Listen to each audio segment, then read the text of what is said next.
Mas mabilis na pagresponde sa mga election-related concern iniutos sa PNP sa mga Police Regional Office. Umaabante sa balita si Abante reporter Edwin Balasa.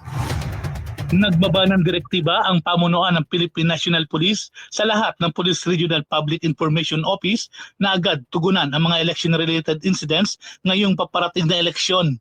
Ayon kay PNP Public Information Office Chief Police Colonel Randolph Tuaño, dahil sa pagbubukas ng National Election Media Action Center o NEMAC sa Campo Crame, ay kasabay din binuksan ng Regional Election Media Action Center o REMAC naman sa mga probinsya. Layo nito ang mabilis na responde ng lahat ng PIO sa mga election-related concern sa kanilang nasasakupan. Paliwanag ni Tuaño na dapat ding maging available agad ang mga impormasyon at makipag-ugnayan agad ang mga tauhan ng mga public information offices.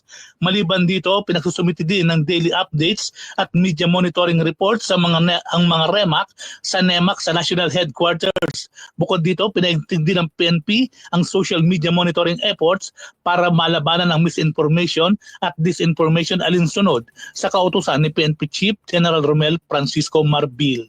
Ako si Edwin Balasa ng Abante Radio. Ito ang balitang mabilis, mabangis, walang mintis. Abante